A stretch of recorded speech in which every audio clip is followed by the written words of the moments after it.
So one of the things when I talk to people who are visiting Kunming, or I talk with people in other parts of China, one of the things that comes up a lot is how the Kunming foreign community is very different from the rest of China, how it's really quite special. And one of the things I think makes it special is that most people who end up here from outside of Kunming, whether they're from other parts of China or other parts of the world, most of them who end up here, staying here, they don't come because of the money. They're not sent here by some big multinational corporation. They usually travel here, discover Yunnan, fall in love with the place, and find somewhere to stay. And I think Colin is a really good example of that. He came here a very long time ago, originally as a traveler, and decided to stay. And first set up Salvador's in Dali. Was that in 2004? 2003. 2003. And eventually moved to Kunming, where they're now building the expanding Salvador's empire, as well as Dali bars. He's also written several books.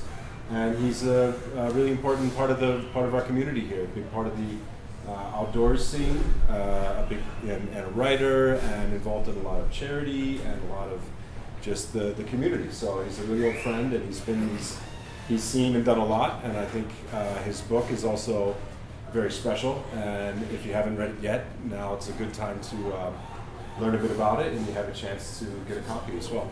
So now, without further ado, let's have Colin come up and tell us more. Thanks, Jeff.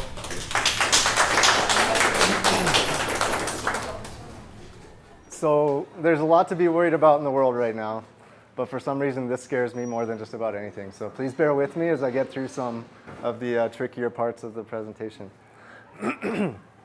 But I'm speaking today partly to my friends and the community that has helped us build Salvador's up over these past 20 years. But I'm also trying to speak to the world because right now, due to the situation, many bookstores can't have talks like this. So I'm hoping to be able to share it with the bookstores that are currently selling Great Leaps and hopefully promote it to a larger community. So there are some things like geography that none of you need a lesson in.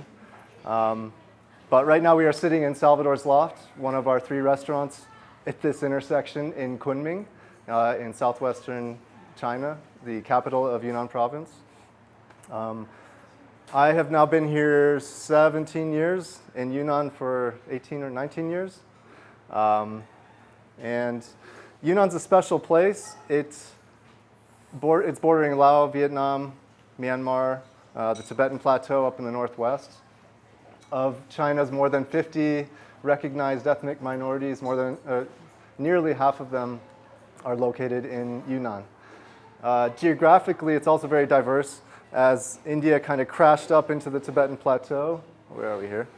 Yeah, up into the Tibetan Plateau. It raised all the Himalayas up and the mountains behind it. It kind of stretched Yunnan like a piece of fabric stuck in a sewing machine, kind of twisted it and created these north to south valleys, which support some of the most important river basins in Asia, including the Mekong River, which in China is the Lancangjiang.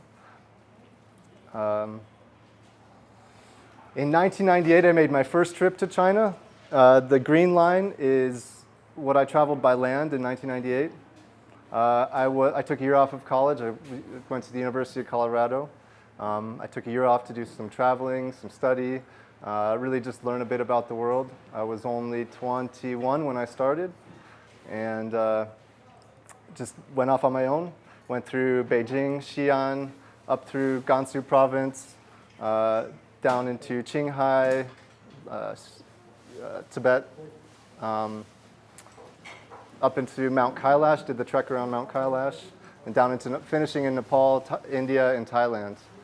This is me in Nepal. Obviously, I was a lot younger then.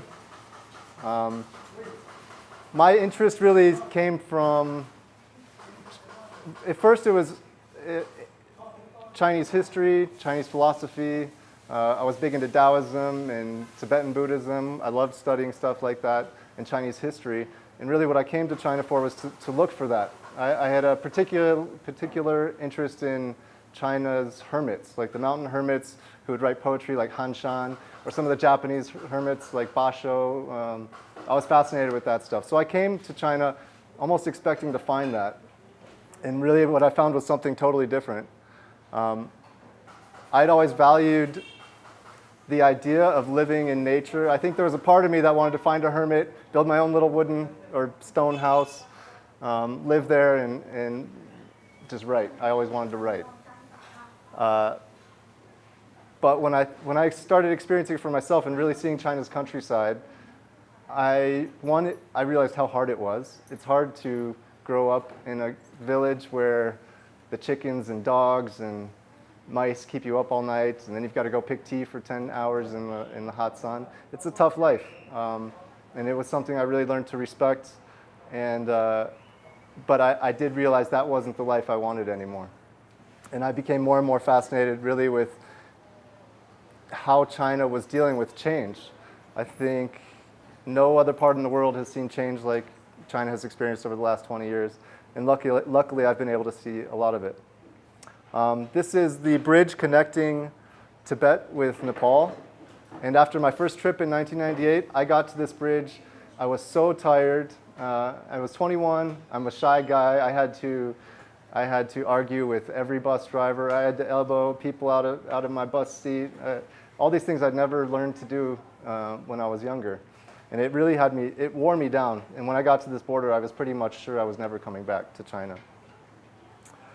So after my trip through Nepal and Thailand, Nepal, India, and Thailand, I went back to the US to finish my degrees in anthropology and Asian studies. And after about 1 year of being back there, I had this itch to come back to China. And I decided for my senior thesis to focus on the Three Gorges Dam relocation project. That was 2 to 3 million people were to be relocated from the lower lying areas. And then when the reservoir was to fill, they would be moved to these newly constructed urban areas. So I was interested in what would it mean to be a countryside person then forced to become an urban person. I wasn't there to decide what was good about it or what was bad about it, more to hear what other people had to say. And I was just a little, 22. I didn't go there with any special permits or anything or any guides, and I just started walking some of the gorge and trying to find some of the villages that would be relocated. This is a countdown chart of when the reservoir is going to start being filled. So yeah, this is 2000, August of 2000. This is one of the really nice old small tributaries. It's called the Lesser Three Gorges. And this is one of the villages marked at 135 meters. I can't remember the target. I think it was 170 meters was what it was actually going to get, what it was going to rise to over the course of the next few years. But this was one of the villages I got to walk through and just talk to some people. Some very excited about the stipend they were going to get and their new home they were going to get in the city. Some fearful of losing their farmland and what that would mean for their futures. And so, yeah, I just walked my way through the gorge. This is one of the cities that had just been built, not a single occupant yet. It was the strangest place I'd ever been. It was, they just built the city above the reservoir line, and this is where everyone was going to be relocated to.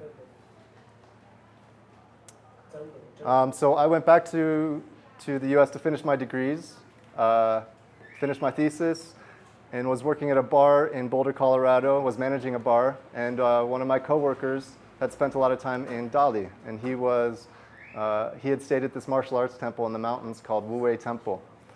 And again, when I'd come back from China, I was like, that might be the last time I'll be visiting China. But after about 2 more years in the States, I got this itch again to go back. And the monastery sounded great. I love sports and exercise, and living in a temple and learning Kung Fu sounded like the perfect life. So I went to check it out. This is our master. He's still there. He is one of the funniest, coolest guys you'll ever meet. But about 2 months into it, I injured my neck pretty bad. I got to spend almost every Thursday down in Dali, and at the time, Chris was managing Sunshine Cafe.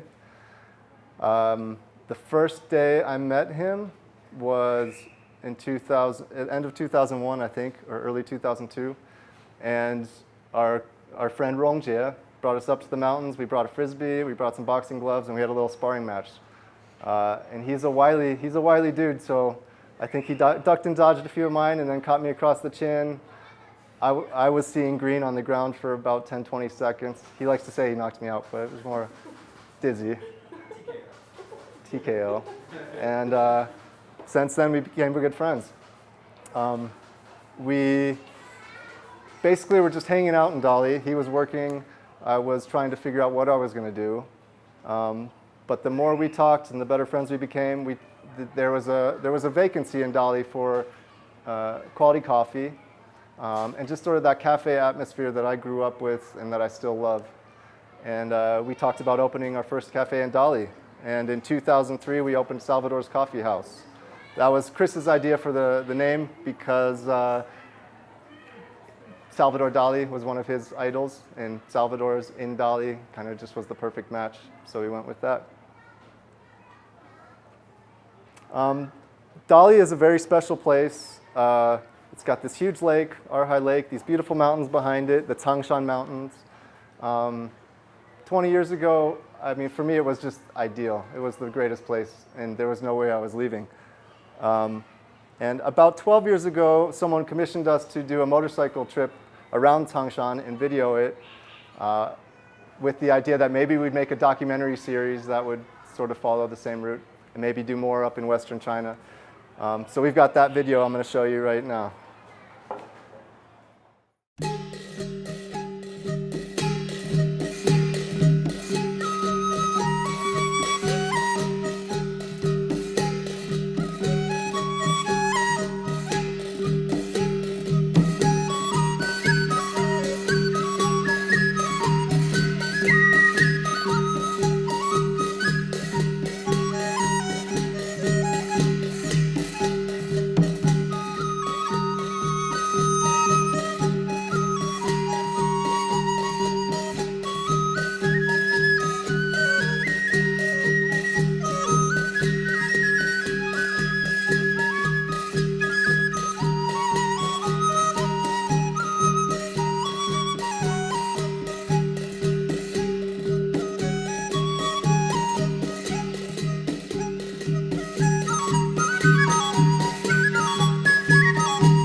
So Josh, who's sleeping in the bath there, he was living in Kunming while Chris and I were running Salvador's in Dali. Our first year in Dali, running the restaurant was like, we were doing it for fun mostly and to make just enough money to stay there. Business was definitely not great, but it felt like we had something that could be better. And Josh and Naoko, his wife Naoko, who were in Kunming, were interested in partnering with us in Kunming. So one day I was here walking Wenhuaxiang with Chris. French Cafe used to be up there. Prague was already there. I think it was New Canaan Cafe was here. And Godzilla Mana were here. But it was a totally different street. And Josh and I walked into this Korean restaurant. There wasn't a single customer in there. And it was the weirdest thing, but the lady was up on the second floor. She looked over the railing and she said, "Do you guys want to buy this place? Or do you want to rent this place?" So we didn't even ask a single question. She's like, "Do you guys want this place?" We're like, "Okay." And so that's what happened. And yeah, it was all wood inside. It was pretty simple. Josh, Chris, Naoko, and I, we did as much of our own work as we could, painted the whole place. At that point, we had about 9 employees, in addition to the 4 partners, the 4 of us. That is also where I met my wife, Aling, and now our son, Ziran. Our first employee, back in Dali, it was just Chris, me, and one other employee. And she was from Lintang in the southwestern prefecture of Yunnan. close to the Myanmar border, where the Mekong River, the Lansangjiang, runs through. And we, as our staff built up, she invited her friend and her friend and her cousin. And when we moved to Kunming, we had to build up the staff more. And we've probably hired about 150 young women from the countryside, with probably 80% of them being from Linsong, just because of the family and the friendship affiliation that they kept referring to us. And this is Aying, who in the book goes by Yaya. A lot of the story I tell is about her, because I think she represents a big part of the community that works with us. So I'd like to read a small excerpt from the book. Yaya took nothing with her but a warm jacket, a toothbrush, and a washcloth, all bundled together in a tattered white shopping bag. It was the first time that she'd ever left her village, and she looked nervous and afraid as she hiked down the dirt trail away from the only home she'd ever known. It was a 2-hour hike down the mountainside to the town of Molan at the bottom of the valley. Molan was already as far as she had ever been from her family, and that night, for the first time in her 17-year life, she would spend the night somewhere other than her mountaintop village. Her face was dark, tanned from years of working in the family's tea fields, and one might have thought that she was much older, if not for her timid and anxious eyes. She didn't say a word to anyone as she hiked along the winding trail between terraced tea and cornfields, where many of the villagers were out tending their crops. A warm wind rustled through the drying corn stalks left over from the autumn harvest, making the air smell sweet. I felt guilty. We were the reason Yaya was leaving her life in the countryside for Kunming, the largest city in China's Yunnan province. My business partners, Josh, Naoko, Chris, and I, had started Salvador's Coffee House as a small business. It was not our intent to split up a family and take away their only child for the sake of employment. Yaya had never seen a foreigner before, never tasted coffee, and had no idea how to prepare Western food. But she would move to Kunming to work with us, and she would learn. The countryside is the heart of China.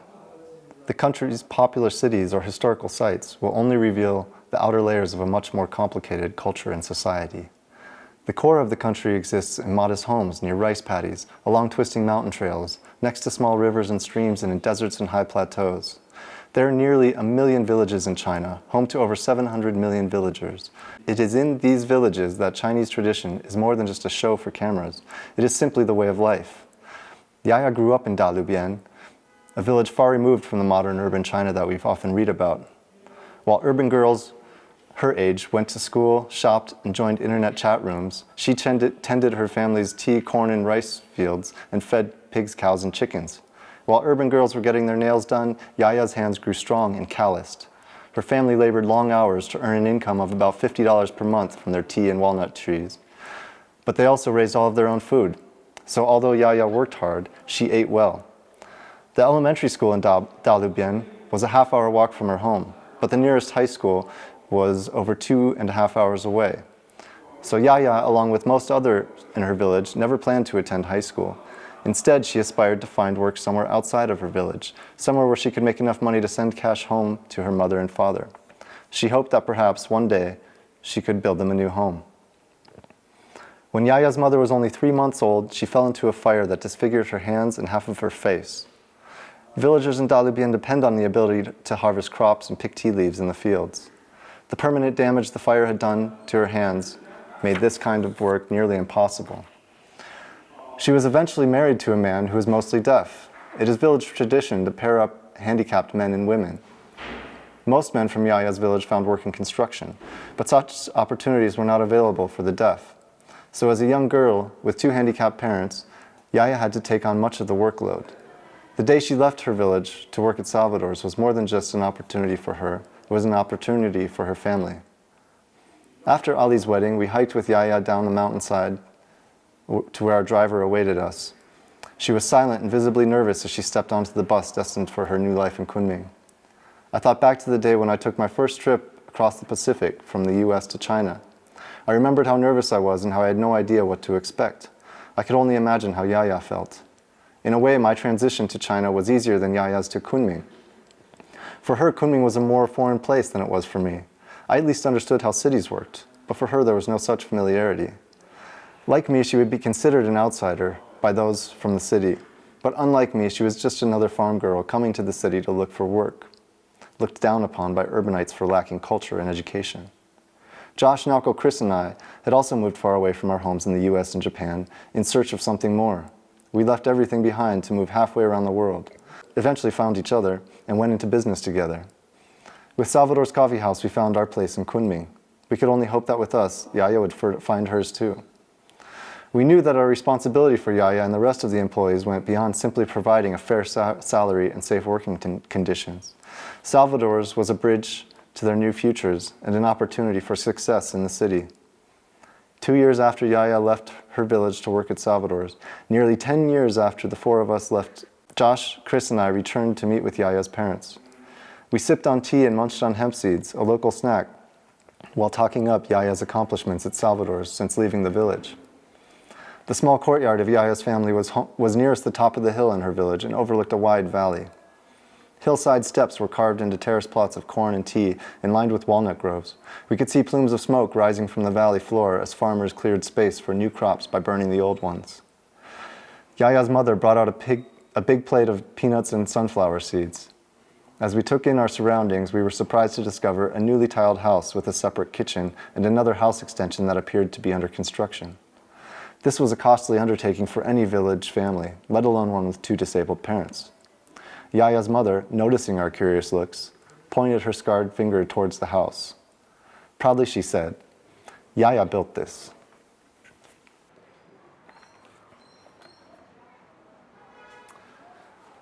And as our business grew and our staff grew, it was a fun thing to be a part of this new community. We were all sort of away from home. We were all kind of making our own family together with our business. This is one of our head manager weddings, Ali's wedding. I can't remember what year this was, but I'm guessing 2005 or 2006.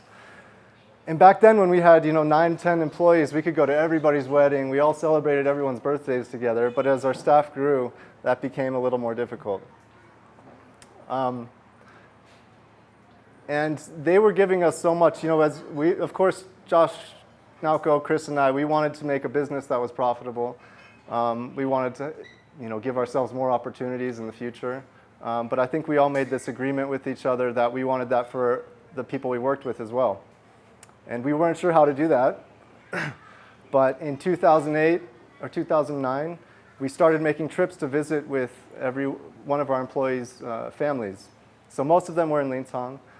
We did a couple different road trips out there to try to meet with everyone. This is one family, another.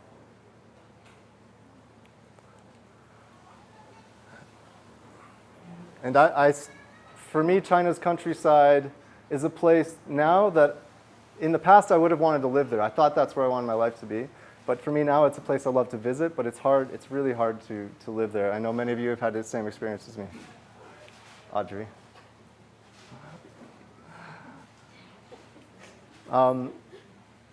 Again, our business continued to grow. We then slowly took over the space next to us and doubled our seating capacity, nearly doubled our staff again. And we're still looking for ways to work with, we had these weird ideas, maybe they could grow vegetables for us in their villages and send them to us, but that just wouldn't work. We weren't quite sure what we could do to give back to the communities that these young women were coming from. On one of the trips to visit their families, we met Juhong. And when we first met Juhong, he was like a troublemaker. He wasn't a bad guy, but he was a young troublemaker. Here. Everyone kept asking us, "Are you looking for Juhong? Are you looking for Juhong?" Which was weird because we didn't even know he was in that same village. But they all pointed us his way, and he had just returned with the same idea. What could he do to give back to his village? Because he had left for 10 years already. And he put together one of Yunnan's first coffee cooperatives. So he convinced, I think, 10 or 15 other families in the village to grow coffee with them. Tea had been sort of weighing them down as the tea market prices were dropping. Families were hurting a bit, so he was trying to encourage them all to find a new way. Today they're still doing the coffee, and they've really worked hard on the tea business. And now the village name is Bangdong, and Bangdong tea is now highly valued. Most of them are doing the roasting in their own village instead of before they were just wholesaling the tea leaves to producers. So now they've increased their profit margins quite a bit. But from him we learned that one thing we could do was maybe offer some new experiences for kids. So we started working with village schools, bringing volunteers, art teachers. We've worked with the Danksters, the local dance troupe, who has gone and taught kids dancing in schools. And we've really moved into the migrant community in Kunming. Instead of the villages are so far away, it's really hard to organize things like that. So we, these days, are working more with local migrant communities in Kunming. This is from the Bangdong school, which is no longer there. They've sort of brought a lot of the smaller village schools into bigger complexes now.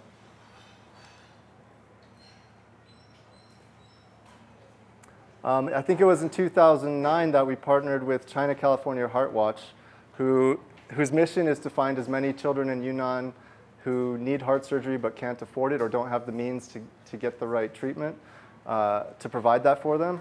And then we started working with them, and this was an event where we worked with the Linsang government to get, I think, 520 village doctors down from the village to study about heart disease and hypertension, things like that, fully funded by the Linsang government. This is one of the village schools where we were teaching simple CPR and first aid. There's a dummy there next to Chris that you can't quite see.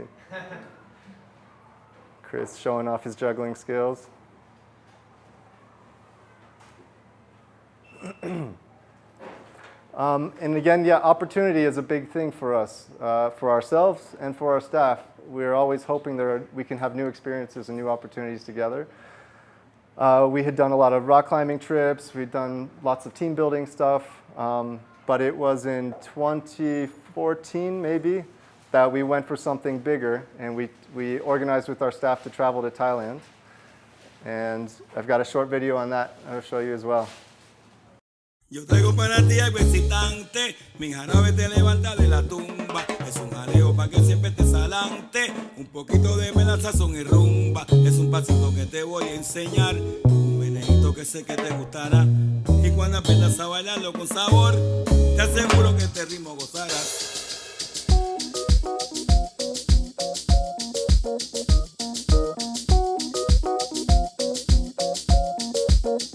Se baila así.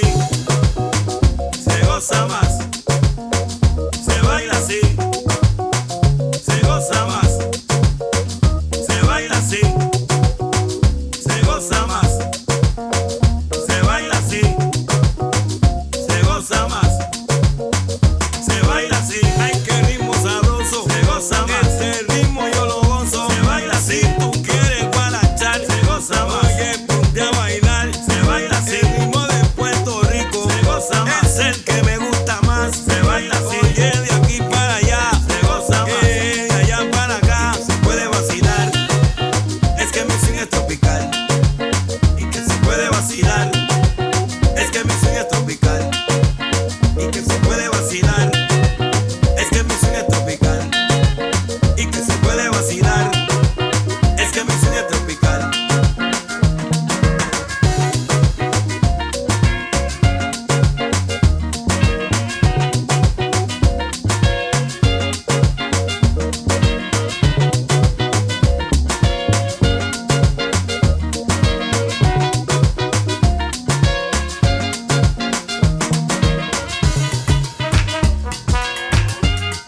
pa' vacilar, se baila así. Y el ritmo de candela, se goza más. Candela te va a quemar, se baila así. Y que se puede, se goza más. Donde quiera que usted va a gozar, se puede vacilar. Es que mi swing es tropical, brinque y que se puede vacilar. Es que mi swing es tropical, rico y que se puede vacilar. Es que mi swing es tropical, brinque y que se puede vacilar. Es que mi swing es tropical de Puerto Rico y que se puede vacilar. Es que mi swing es tropical de Borinque y que se puede vacilar. Es que mi swing es tropical de Puerto Rico y que se puede vacilar. Es que mi swing es tropical de Borinque.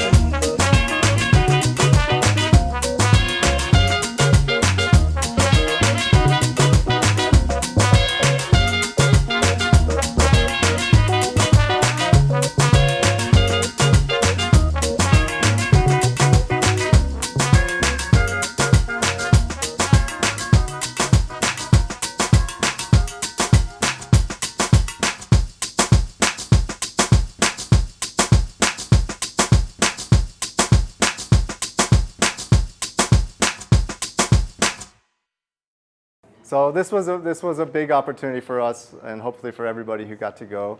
I finished writing the book before this trip, so none of this is in there. But about 2 years later, we had the itch again to get out of the country and travel together. And we did a 10-day trip to Nepal. We started in Kathmandu for a couple days, flew to Pokhara, where we had a 3-day trek in the Gurapani. I think we did 45 kilometers in 3 days. And the day after that, with super stiff legs, we had organized a rafting trip. And the rapids were a bit bigger than we were expecting. So I'm currently working on a new book, and I'm going to read an excerpt from that, if I can get through it. The rapids were way bigger than I had expected, and the water was moving way faster than I felt comfortable with. But the rafting guides had assured us that it was very rare for anyone to fall into the water. I reminded them that almost no one in our group could swim, but they assured me it wouldn't be a problem. Everyone still had sore legs from the 45-kilometer trek we had just taken over the last 3 days through the Himalayan mountains outside of Pokhara, and everyone boarded the 5 rafts allotted to the Salvador's team with stiff legs. We had gone through the brief training and safety course, but right off the bat, things weren't going too smoothly. It was difficult for many of our staff to understand the English paddling commands that the guides were shouting at us, but everyone plowed through the first big rapids to cheers and laughter as the guides teased and splashed everyone with water. But things got serious at the next set of rapids.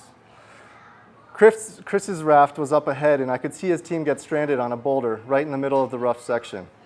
The boat following behind crashed straight into them and rolled up on top. The crashing water caught the back edge and flipped it up higher. To my shock and terror, I saw 2 of our staff get swept away right into the rough rapids. One guide struggled to toss the rescue rope out to them, but it was too late. They were already too far down the river. I was frozen. There was nothing I could do, and I too had to dig my paddle in and see and make sure our boat navigated the section without trouble. And just when we crashed through, I could see Ayen and Lomangshi struggling to use the life jackets in a way that would keep their faces out of the water. There was a short break in the rapids for the rescue kayaks to get out to meet them, but they were still careening down into the next set of rough terrain. The last I could see was them grabbing onto the edge of a small kayak just before tumbling through the white water.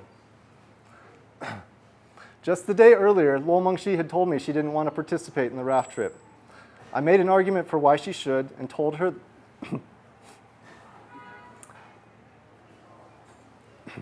that there was no need to worry. I told her that she wouldn't fall out, but I had failed her, and my heart sank with fear and guilt. I could barely comprehend our guide's paddling commands as we too pushed through the roughest bit. I had no idea what had happened to Ayan and Lo Mengshi, but my thoughts immediately expected the worst. Relief poured over our team as we reached a sandbank to rest. Everyone was huddled around Ayan and Lo Mengshi, and consoling them. They were uninjured but for some scrapes. I too went in to hug Lo Mengxi as my eyes filled with guilty tears. I felt so horrible I could barely contain it. But just a few days later, she would tell me that it was the highlight of her trip. And I'm sure there's a moral in there somewhere.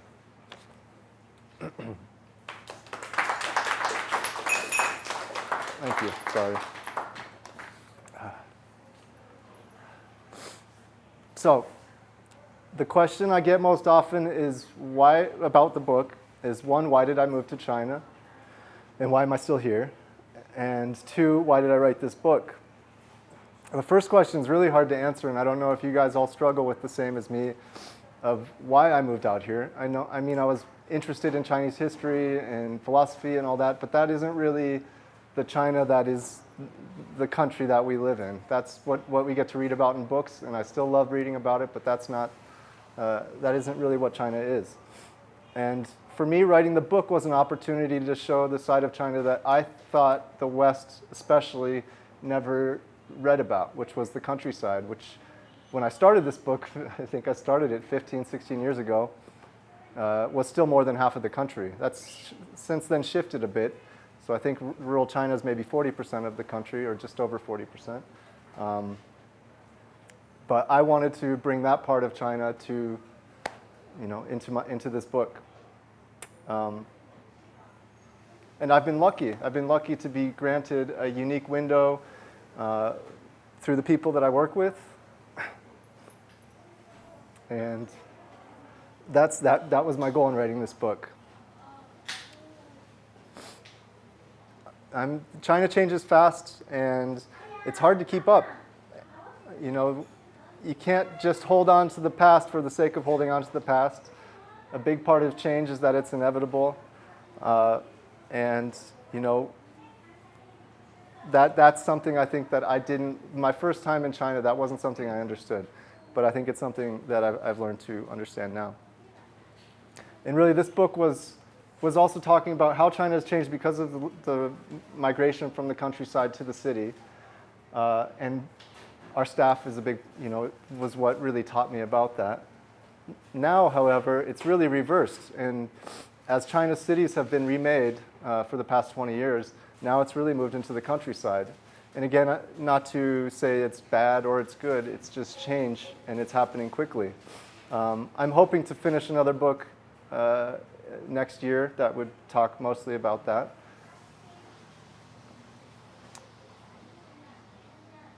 And these are some of my pictures from my first motorcycle trip in China. And other than that, I just want to thank you all for coming. There's a new print of my book here in English and Chinese. And I really appreciate all your support these 15 years.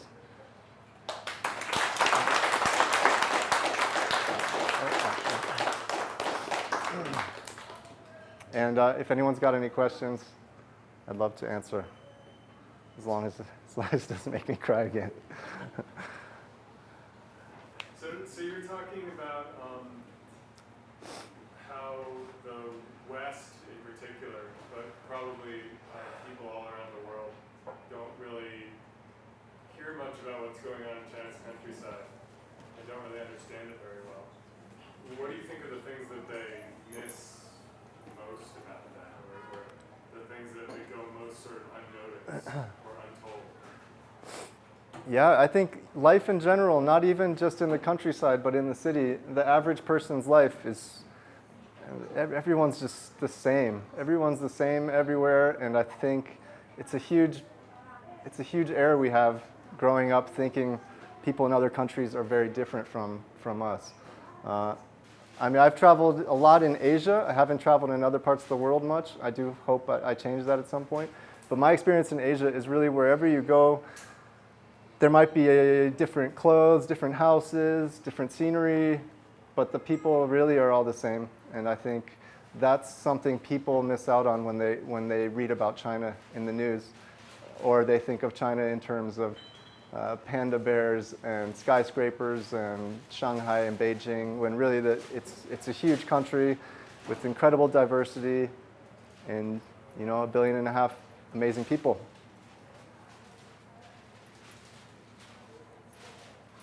Anyone else? Yeah. Why do you only hire women, and how does that dynamic affect Salvador's? So I think China's dynamic changed a lot just before the 2000s, where villages were starting to send out maybe their firstborn son to the city to get work, to make money to bring back to the countryside, because it was then that the urban opportunities were really outpacing the rural opportunities. And what a lot of the men encountered their first time out of the countryside was a lot of, well, there's drugs, there's alcohol, there's gambling. There are things that can lure people away from the path that they meant to go on. And I think it was when we first moved to China, just after 2000, that some of the villages were starting to send their firstborn daughters because the success rate with the men wasn't quite as high as they were hoping for. So I think there was a responsibility thing. I think women run the households and don't succumb as easily to that. So it wasn't our intention at all to only hire women. Our first employee was a woman, and then she introduced us to her tongshui in English. Someone help me. Classmates. And then her classmate maybe introduced us to another classmate, maybe then her cousin, her sister. We now have, I believe, 9 sets of sisters currently working for us, as well as 6 sets of mothers and daughters working for us. And I don't know that there's any other place in the world that could say that that's what's happened. And it's really because it came from one employee that then branched into those villages in Lincang. And it wasn't in our intention to not hire men. It really just kind of happened that way. And because we also provide a living quarters for our staff, the idea of then bringing a guy into it was out of the question. Yeah. In some way, I was so jealous of you because when you first time came to China, I'm 10 years old and I come from also Lincang state. At that time, all the parents, they have this idea grow a peach tree is much better than raise a daughter. So lots of they don't have the chance to have the education and go to school. So I think that is one way I can answer your question about this is why the reason. So they come to city to work and they raise a cuisine and they are their relatives because they don't have other choice to work. Thank you. And I don't want to speak for our staff. I'm sure Xiaoyang could, but I do hope that one thing in working for Salvador is and hopefully making enough money to support their families back home that it's empowered them to really be the, hopefully bring a little bit of equality into their family dynamic of men and women. Bill. Do you have any plans for a book that will feature your employees' voice? I tried to do it a little bit in this book, but my goal with the next book is to really focus on their stories and talk about how life has changed in the countryside. So yeah, I do hope to use their voices more than my own. Yeah.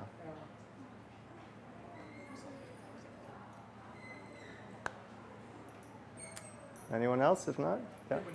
When staff members come from the village and move to Kunming, start working for Salvador's, how long on average do they stay at Salvador's, and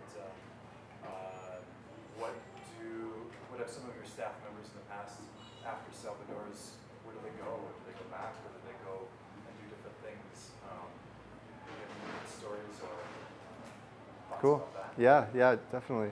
So the question is, when our staff come, how long do they usually work for us? Which is a hard one to answer because the average doesn't necessarily reflect the reality, but I'll get back to that in a second. And then the other question was, what have some of our staff done after they've left here? So I think it's fair to say that the average stay is 4 years, 5 years for an employee. But many of our employees have been here we've got 2 who have been with us 3 who have been with us for 16 or 17 years. And then at least 10 who have been with us for more than 10 years, probably 30 who have been with us for more than 5 years. But if you're doing the average of people who have left as well, it's probably average 4 years. And we've all grown up together. I was 21 when I first came to China. Most of our staff came to Salvador's when they were 16 or 17. And now, more than half of them have children of their own. So much has changed, it's crazy, and we've all kind of grown up together as a weird sort of misfit family. But a number of them, after they have their children, will continue to work here and raise their children here. But a larger percentage actually have their children back in the countryside, which is very common. If you go to the countryside now, it's mostly children and old people. In the middle age range have all moved to the city to get work. So for a number of our staff, their children are with the grandparents until they're maybe old enough to go to middle school while they come back here and work. So that's one kind is they have their children here and they stay here. One is they have their children back home and then they come here after a couple of years break. And then some of them who have opened their own businesses. We've got a former employee who's opened a restaurant in Shanghai. A couple other employees who have opened their own businesses. Xiaoyang is still working for us, but she's started her own yoga studio. I do hope they feel they have the opportunity that they don't have to stay with us to continue to have a good life. But we do want to continue to provide more opportunities so that they will stay with us longer because we don't want them to go. Yeah.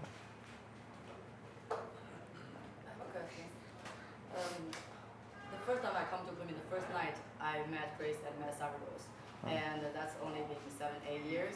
One thing I want to ask you about is about the stability of Salvador. No matter it's your business or every dish, after many years I come back, it will be the same.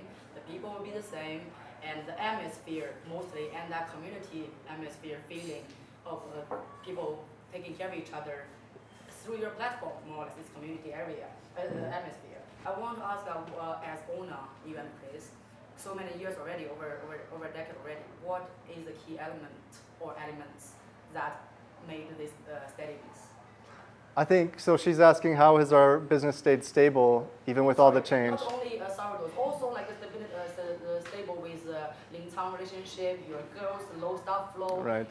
And now the charity stuff you guys are doing also. Everything is a very honest, stable pace and going up and growing. What is that element there? I think one thing is Chris and I never listen to other people's advice about how to run our business. And we do things, we have a very strange system here. We have never hired a chef.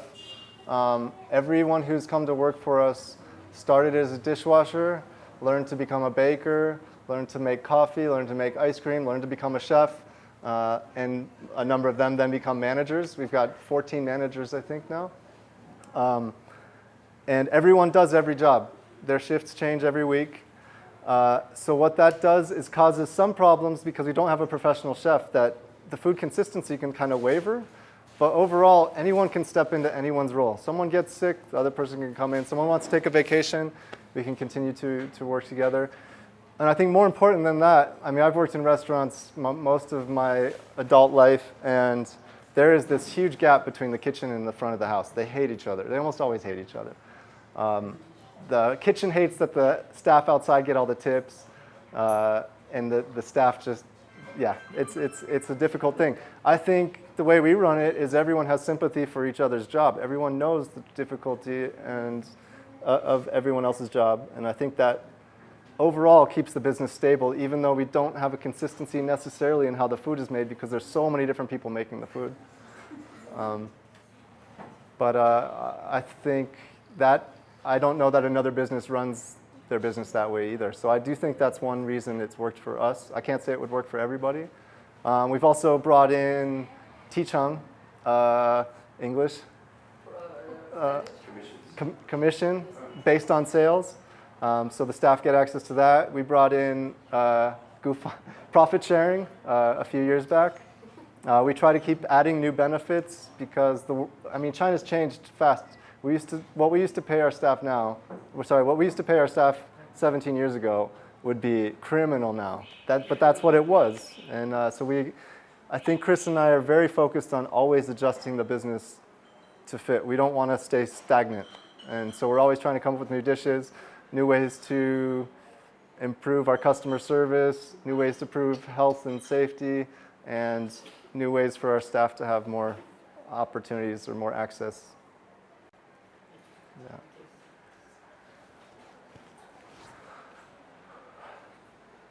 If no other questions, I just want to thank you all for coming. It's hard for me to get through things like this, and it's nice to see so many familiar faces.